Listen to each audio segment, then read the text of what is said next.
जो भगवान को नहीं मानते, जो भगवान से नहीं डरते, वो कानून से डरते। आपके मंदिरों में सीसीटीवी क्यों लगाया जाता है? कि कोई जेब काट लेगा। इसका मतलब मंदिर में भी कुछ लोग ऐसे आते हैं जो सीसीटीवी से तो डरते हैं लेकिन भगवान से नहीं डरते। आपके मंदिर में भी जगह जगह लिखा पुलिस खड़ी रहती है, क्यों? क्योंकि जो भगवान से नहीं डरते वो पुलिस से डरते हैं। और पुलिस से डरने का मतलब सजा से डरते। जिन देशों ने इस चीज को समझा और नियम कानून ठीक किया, वहां पे शांति है। चीन हमसे 2 साल के बाद आजाद हुआ। हम लोग 1947 में आजाद हुए, वो 1949 में आजाद हुआ। जब मैं ये बात कहता हूं तो आधे लोग चौंक जाते हैं कि अच्छा चीन भी गुलाम था। हाँ भैया, चीन भी गुलाम था, लेकिन दुनिया को पता नहीं है। जानते क्यों? क्योंकि उसने गुलामी का नामो निशान मिटा दिया।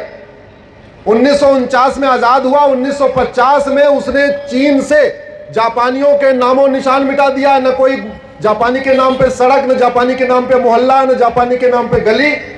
और बाकी तो छोड़ो, पूरा अपना सिलेबस बदल दिया। उस कहीं किताब में भी एक जापानी का नाम नहीं छोड़ा। और हमारे आपके बच्चे, ये छोटे छोटे बच्चे बैठे हैं, आज भी पढ़ रहे हैं, हम बाबर के गुलाम, हम तुगलक के गुलाम, हम खिलजी के गुलाम, हम इसके गुलाम, हम उसके गुलाम। अरे ये कोई अच्छी बात है क्या बताने वाली? लेकिन हम बताए जा रहे। और यही छोड़ो, गुलामी के नाम पे सड़कें बनी हुई है। जिन वहशी दरिंदों ने हमारे पूर्वजों का इतना अपमान किया, उनके नाम पे सड़क मोहल्ले बने हुए। जिन वहशी दरिंदों के कारण हमारी माताओं और बहनों ने आत्महत्या किया, कुएं में अपनी कूद के इज्जत बचाई, आग में कूद के अपनी इज्जत बचाई, उनके नाम पे सड़क मोहल्ले गलियां चल रही है। यह व्यवस्था कौन बदलेगा? जोर से बताइए जरा। हम आप बदल सकते हैं क्या? नहीं। यह व्यवस्था या तो संसद से बदलेगी, या सुप्रीम कोर्ट से बदलेगी, या हाई कोर्ट से बदलेगी, या विधानसभा से बदलेगी। बदलने का 4 ही स्थान। और एक बात याद रखना, बीमारी की चर्चा करने से बीमारी ठीक नहीं होती। थर्मामीटर आपका टेम्परेचर बताता है या बुखार ठीक करता है? जोर से बोलिए जरा। टेम्परेचर बताता है। आप यूरिन का टेस्ट कराते हो, उससे बीमारी ठीक होती है? केवल यूरिन में इंफेक्शन पता चलता है? इंफेक्शन पता चलता है। आप ब्लड टेस्ट कराते हो, उससे बीमारी ठीक होती है या ब्लड में कोई इंफेक्शन है वो पता चलता है? इंफेक्शन पता चलता है। तो इस समय क्या क्या इंफेक्शन है वो पता है, इसलिए अब और टेस्टिंग की जरूरत नहीं है। अब क्या की जरूरत है? अब तो दवाई की जरूरत है। इस देश में सबसे पहली आवश्यकता हम दो, हमारे दो, सबके दो, इस कानून की है। और अगर यह कानून नहीं बदला तो आप अगर सोच रहे हो कि आप पुणे में बहुत सुरक्षित बैठे हो, आप इस 10 मंजिले टावर में बहुत सुरक्षित बैठे हो, तो बहुत बड़ी गलतफहमी में हो। मैं ऐसे लोगों को भी जानता हूं जो 1947 में खुद भाग के आए थे, अपनी पत्नी को लेकर नहीं भागे थे। मैं ऐसे लोगों को जानता हूं 1947 में खुद भाग आए, अपने माता पिता को छोड़ के आ गए। मैं ऐसे लोगों को भी जानता हूं जो 1947 में खुद भाग के आए, अपनी बहन को लेकर नहीं भागे। ये डेमोग्राफिक इंबैलेंस ठीक नहीं है और बहुत तेजी के साथ बदल रहा है। 0.1% ही सही, लेकिन डेमोग्राफी पर डे बदल रही है। और ये डेमोग्राफी में जो बदलाव हो रहा है, ये सेमिनार करके, प्रेस कॉन्फ्रेंस करके, चर्चा करके ठीक नहीं होगा। इसके लिए तो संविधान का उपयोग करना पड़ेगा। संविधान कहता है जनसंख्या नियंत्रण कानून बनाओ, और संविधान कहता है नागरिकता देने और नागरिकता लेने के लिए कानून बनाओ। दोनों को आपस में लिंक करना पड़ेगा। जो हम दो हमारे दो माने वो भारत का नागरिक, और जो हम दो हमारे दो ना माने उसकी नागरिकता खत्म। यही इसका समाधान है। भाई ठीक है, दूसरी बार किसी को जुड़वा हो जाए तो 3 बच्चों की छूट दे दो। हम दो हमारे दो नहीं तो हम दो हमारे 3 सही, लेकिन चौथा तो कोई नहीं कर रहा है ना। और जो कर रहा है उसका इंटेंशन ठीक नहीं है, उसकी सोच कुछ गलत है। और समाधान मैंने आपको बता दिया। बातों से कोई नहीं डरता। बातों से तो लोग भगवान से भी नहीं डरते। जो भगवान से डरते हैं वो डरते हैं, जो नहीं डरते वो नहीं डरते। लेकिन कानून से सब डरते हैं। जो भगवान को मानते हैं वो भी डरते हैं, जो भगवान को नहीं मानते वो भी डरते हैं। इसलिए भारत की पहली आवश्यकता यह है, जितना जल्दी हो सके भारत में हम दो हमारे दो, नहीं तो हम दो हमारे तीन, लेकिन चौथा बच्चा पैदा करने वालों को कम से कम 10 साल की सजा, 10 लाख जुर्माना और नागरिकता खत्म करने का प्रावधान यह करना पड़ेगा। तब जाके भारत बचेगा, तब जाके भारत सुरक्षित होगा।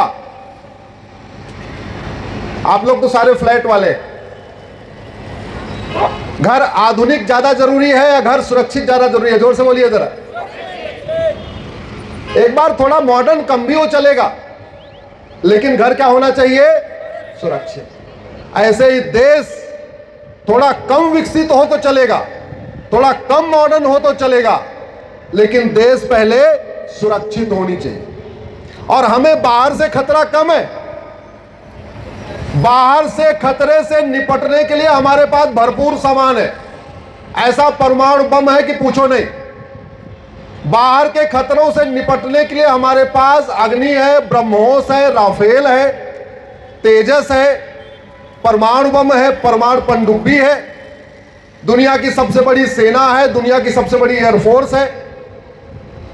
बाहर से निपटने के लिए हमारे पास भरपूर सामान है। खतरा हमें अंदर से ज्यादा है, और अंदर के खतरे से निपटने के लिए हमारे पास कुछ नहीं। खतरा हमें लफ्ज़हात से है। साल में 5 लाख बहन बेटियां गायब हो रही हैं, बड़े मुश्किल से उसमें से 1.5 लाख वापस मिलती हैं, 3.5 लाख मिल ही नहीं रही हैं। साल में 3.5 लाख का मतलब प्रतिदिन 1000 बेटियां हमारी कम हो रही हैं।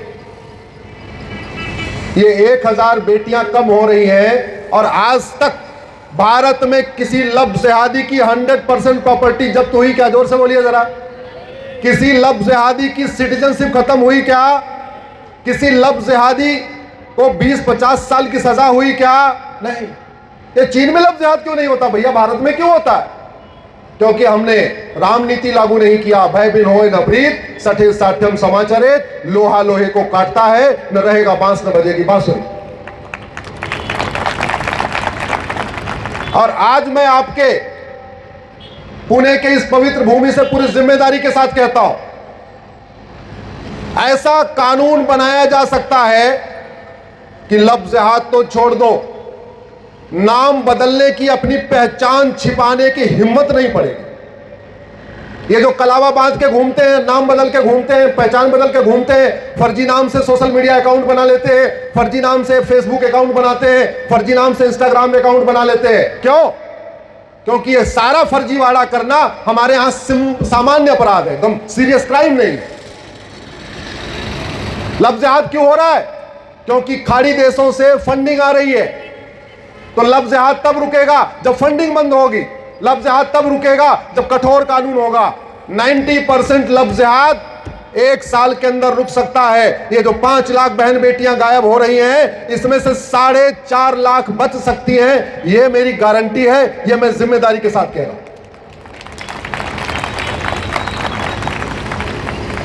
डेमोग्राफी बदल रही है धर्मांतरण के कारण। प्रतिदिन 1500 परिवारों का धर्मांतरण हो रहा है। प्रतिदिन 1500 हिंदू परिवार एक्स हिंदू बन रहे हैं। धर्मांतरण के कारण राष्ट्रांतरण हो रहा है। धर्मांतरण के कारण हमारे त्योहार बदल रहे हैं। धर्मांतरण के कारण विचार बदल रहा है। धर्मांतरण के कारण सोच बदल रही है। धर्मांतरण के कारण वेशभूषा बदल रही है। धर्मांतरण के कारण संस्कार बदल रहा है। पूर्वज कहते थे न रहेगा बांस न बजेगी बांसुरी, और धर्मांतरण का मुख्य केंद्र है मदरसा। जब तक मदरसा नहीं बंद होगा धर्मांतरण नहीं बंद होगा। मदरसा बंद हो जाए धर्मांतरण बंद हो जाए।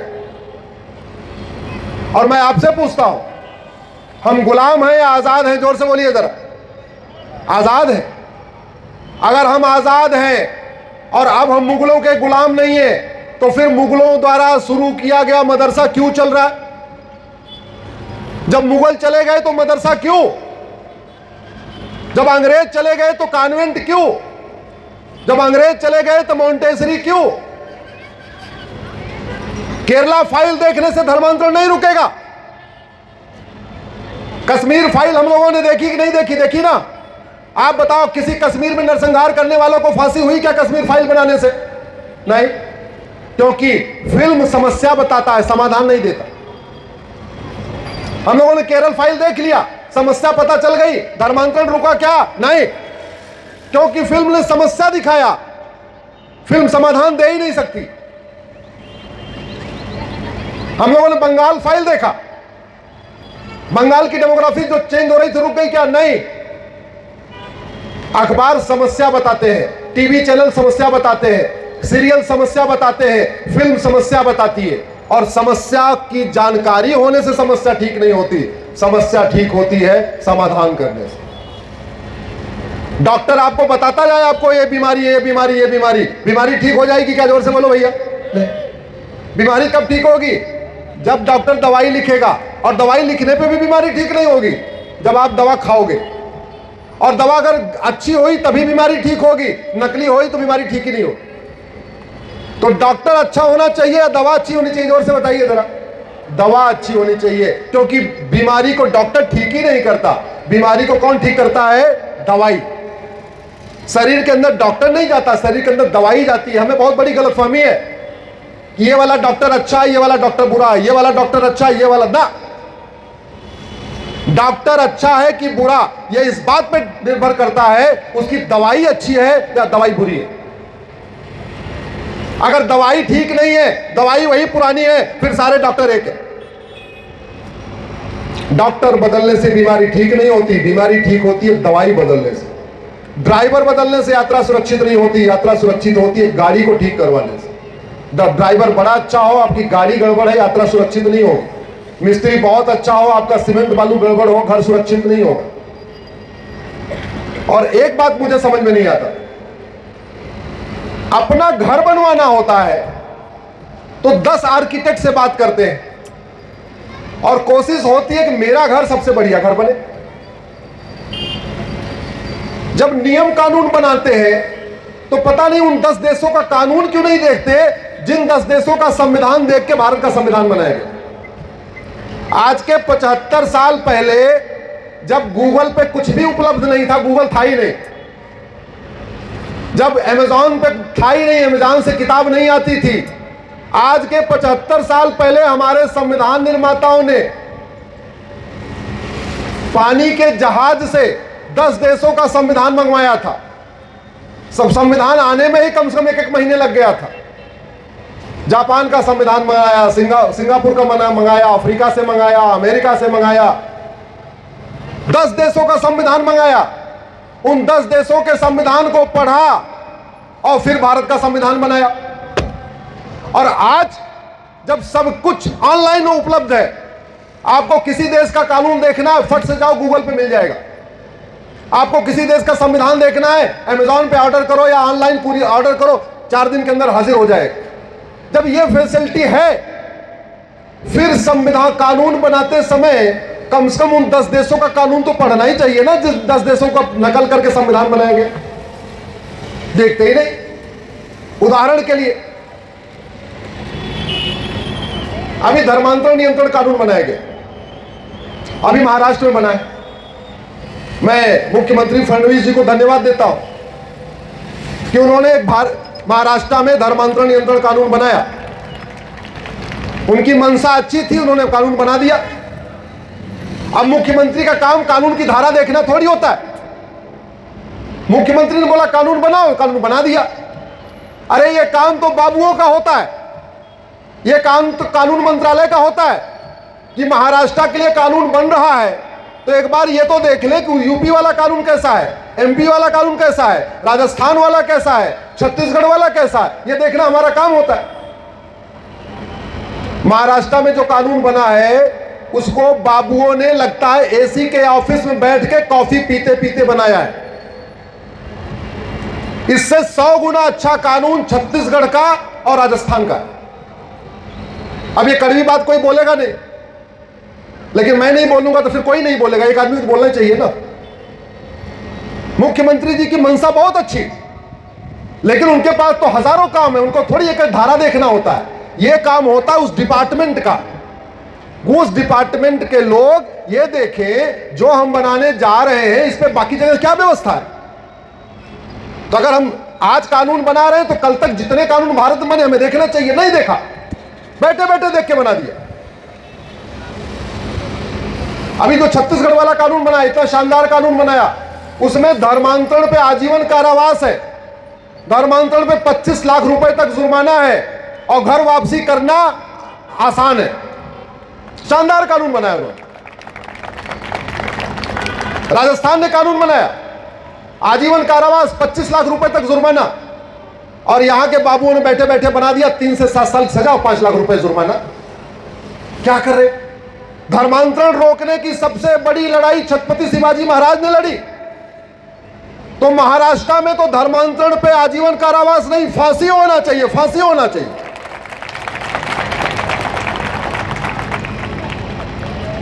ये छत्रपति शिवाजी महाराज और संभाजी महाराज की धरती है, इसलिए यहां का कानून तो भारत का सबसे अच्छा कानून होना चाहिए। क्यों? क्योंकि छत्रपति शिवाजी महाराज का जुडिशियल सिस्टम भारत का सबसे शानदार जुडिशियल सिस्टम था। आज के कॉलेजेस में पढ़ाया नहीं जाता। छत्रपति शिवाजी महाराज ने उस समय सिस्टम लागू किया था, जस्टिस विद इन आवर, कि आप आएंगे, घंटा बजाएंगे, 1 घंटे के अंदर न्याय मिल जाएगा, जस्टिस विद इन आवर।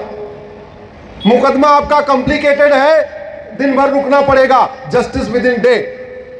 मुकदमा ज्यादा कॉम्प्लिकेटेड है, थोड़ा जांच वांच करानी पड़ेगी, तो जस्टिस विद इन वीक, 1 सप्ताह के अंदर आपको न्याय मिल जाएगा। 2 ही 4 केस हैं छत्रपति शिवाजी महाराज के समय जो मुकदमा 2-3 हफ्ते चला है, लेकिन जस्टिस विद इन मंथ तो होता ही होता था। लेकिन ना लॉ कॉलेज में पढ़ाया जा रहा है, ना इसके ऊपर कहीं चर्चा हो रही है। सब कुछ हमारे पास है।